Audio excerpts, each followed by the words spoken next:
Hey folks, ACCG here, and in today's video I am going over some of the gameplay from locals. This is a new stream setup, so I'm not too happy with the camera that I use, but I've got a new one on order, so it'll look a bit better in future. But we've got Bonney from Adam in locals versus myself playing BY Luffy. Turn 1, they tap 1, and that is a baby 5 searcher. And then on my turn going second, I just play the Hiyori to self-damage, get some card advantage in my hand. Now Adam won the dice roll and decided to go first in this. I think they wanted to get some of the aggression away from me and keep me on that even curve, which I think is good, and I think the extra card advantage for BY is good, but I don't know if it'll be better for it. We see the search from the baby 5 there. I think it was a 2-cost Rosinante blocker that they grabbed there, and they just go ahead and they play it down just to try and keep some of their life high. I put it down underneath the Hiyori and swing at the baby 5 for 1k here, and then pay 1 and use the 1-cost searching event here looking for some of my pieces. That's a baby ace that I managed to grab from this, and yeah, it's pretty nice. This is a new thing that I've been doing. I'm starting to stream all of my gameplay from locals.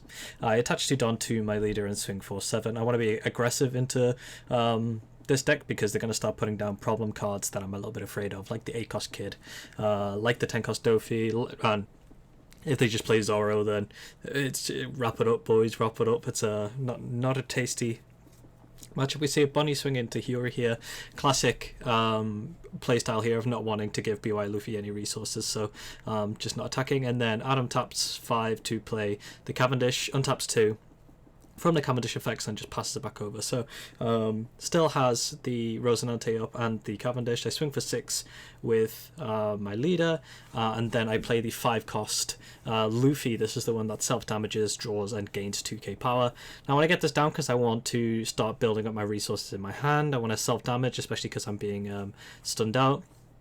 But also it's quite big, so it's quite hard for them to be able to remove it.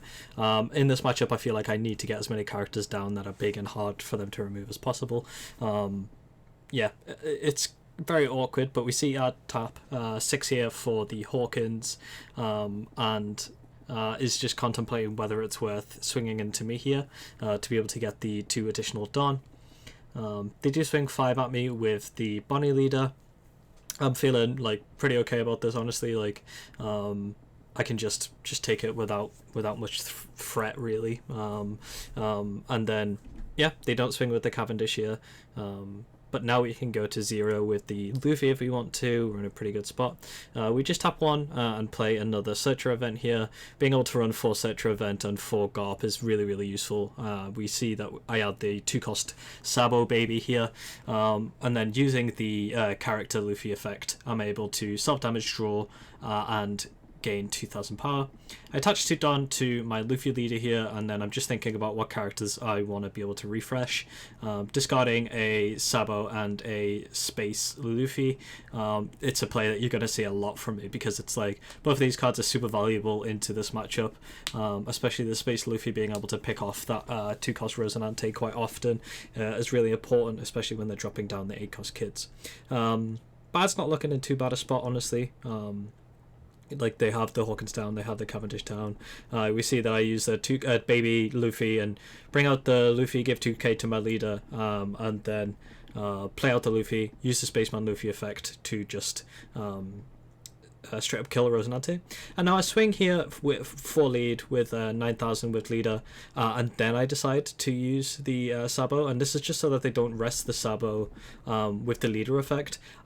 In retrospect, I should have swung with the extra Don potentially here, unless I have, for example, like a Garp or something, but I don't, so I just lost 1k, but they took it anyway, so it's not a huge problem, it's perfectly fine. But now Ad's getting into those big Don turns that are like very scary for me to play against. We see here, this is why. Taps 8, plays out the 8-cost Kid, which is just pretty terrifying, really, especially because they also have out the Cavendish, meaning like they can refresh the Don. We see a attached Don go to Kid, and then Kid effect plays out the Rosinante blocker, and then we're probably going to see a Cavendish swing, which we do, which just resets 2 of the Don. But yeah, they just have a kid hidden behind two big blockers now, which is yeah, it's pretty scary. And then Ad goes ahead, taps one, and plays out the baby 5 here. Doesn't use the baby 5 effect just yet because they want to keep the 1 Don active so that they can use their leader ability, which is absolutely nutty. I'm on 0 life because I did full combo last turn, so I just attached 2 Don to the BY Luffy leader, and then use his effect to grab Spaceman and grab Sabo. You can see the way that I place them. I'll put the Sabo on the bottom a lot often, and then we see the tasty play that is Moria to bring out the baby Luffy. That just immediately draws me a card, KOs the Rosinante, put 2k on lead, and then I'll use the Sabo effect to filter my hand, get out another blocker here, and then put my leader big. And what this is now is it's a really nice spot where I'm able to swing 11,000 into the kid here, force out 2 2Ks, which is exactly what we get. We get Napu and a Viola, I think the name is. But we're really just trying to like filter down the hand, and then Adam decided to use the lead effect on a Sabo. I think he forgot that the Luffy could gain 2k and then had to give me another card because I swung it straight into the kid when I could. But honestly, like, easy enough. I think there is value in like resting out those the Sabo blockers, because now they're just in a spot where he's able to like start picking off some of my cards if he wants to, which is super nice. Kind of an awkward spot all in. My hand is really big. So yeah, just thinking about some of the players, like Bonney is really scary for BY Luffy to play most of the time. If they get the Zoro down, it's most of the time GG. I think that's why a lot of people are resolving to the Ice Age. I think people are on 2 Ice Age in the list instead of the 2 Ivankovs that I've been running. It might be something that I go towards a little bit more, because like I don't want to play a game where it's just GG if they play 1 card. But then you have to see the pieces, right? So a little bit difficult.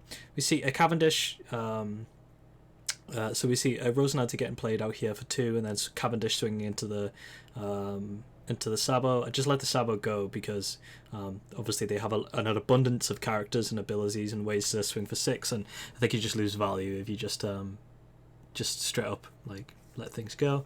We see a 10k swing here into my Luffy, and I counter out of this one, and that's because I, 1, have a lot of cards in my hand, but 2, want to be in a situation where I'm able to keep some of these scarier cards around, like the Luffy. All in all, they play another Hawkins here, and we're sitting kind of pretty. We're not feeling too bad. We have a Moria, we have Leader, we have Luffy as well, so it's not like we're going to get at least like 2 attacks through this turn that are going to be 8k, which is really what I'm trying to go for here, and that's why I protected the Luffy so much, because it just becomes a beat stick. I use the Luffy ability now, going into the turn, just to make sure that I don't forget it. I'm not going to use it to trash and draw, because once you're at 0, a lot of the time you'll just use the ability to be able to make sure that you can, get there in the end. Just looking through it, I don't know if I have another Moria at this stage. I think I just have babies in my hand. I use lead ability by discarding an Ivankov, and you see the same combo lines that I have been rocking with, which is a Spaceman Luffy and Sabo. I do use the Spaceman Luffy by playing the baby Luffy straight up from my hand and giving 2k to my lead. I think this turn is, even if I do have a Moria, I think just straight up playing it this way is also very valuable, because I'm able to utilize power a little bit more than I would if I was using out a Moria. Play out the baby Sabo, filter my hand, discarding a 1-cost event and another one of those Luffy that we have seen. But now I still have 4 Don left, and I'm going to be able to attach that to some things. So I swing 12k into the kid. We're going to see lead effect here to rest the Moria, which is cool. And then we're probably going to see some Hawkins blocks here as well, to try and protect the kid just a little bit. But yeah, feeling pretty good right now. I don't know if Ad has a Hody, but I feel kind of safe anyway. I think I have quite a lot of counter in my hand, so if he does have a Hody Jones going into the next turn, that's fine, especially because I'm 9k base, and like Hody loses a lot of its value because not even hitting straight off the bat. Add lets the kid go straight away, and then I turn on the aggression a little bit here. I attach 2 to my Sabo and swing 8 into the Cavendish. I can finally get rid of that card. And yeah, I don't feel too bad about doing this, and then I just swing 9k with the Luffy. Now I feel okay with this just because I still have 1 Sabo left up, but it is something that I need to watch myself doing a little bit. I have been a bit too aggressive with my blockers in past. So yeah, I can't see how many cards I have in hand. Maybe 6? 5 or 6 I think I'm on. Or maybe not. Oh no, I am. Yeah, that's cool. There we go. Now we can see. I did a handy put down. 6, and then Ad's just going into his turn. One thing that could be scary here is a 10-cost Dofi. Being able to lock me down a little bit and slowly whittle away at my resources is kind of how you beat me if you don't have the Zoro. Not really too concerned if another kid comes down here. It's not the best for me, but again, we're in quite a clean slated position here where we're able to just beat stick into it. So if this Luffy can stay around, then I'll be feeling pretty happy. And it's nice that I have the Sabo up to be able to deal with it too. We can see that Ad's just going through and thinking about what to do.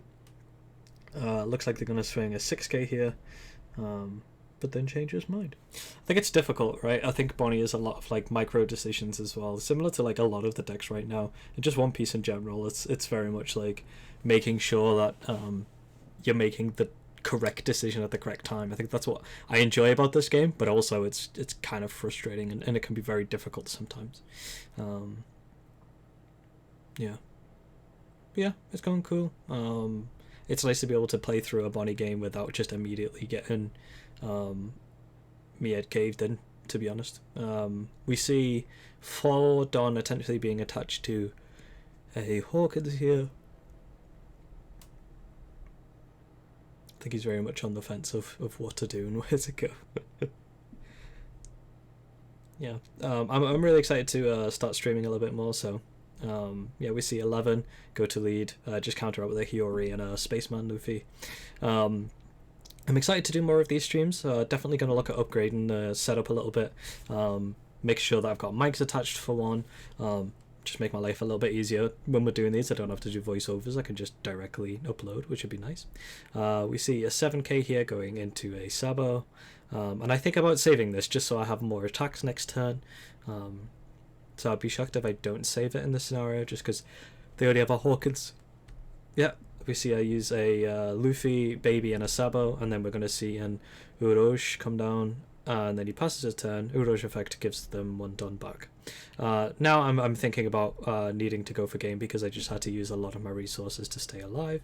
I use the Luffy effect here, give it 2k, and then swing for 9,000 with Moria into lead. Add takes, which is yeah, pretty good for me really. Swing 7 here with Sabo. I think I have some of the babies in hand still, so I've probably prepped for that. Swing 7 again here. We see a block, and then we're going to use the lead effect to discard Flampe. I'd preemptively blocked a little bit there, but it's cool. And then I'm just going to get double ace here. So ace comes out. I'll pay 2, bring out an ace. Give 2k to lead, and swing 7 with lead, 7 with ace, but I do also have another ace there, so I'm able to play the ace, swing for 9, and then my lead is 11 as well, so definitely was able to secure that one out. Yeah, thanks very much for Adam for being in the game. I'll be uploading another one where he just absolutely smashes my head in, so look out for that. And yeah, thank you very much for watching, and have a great day. Peace.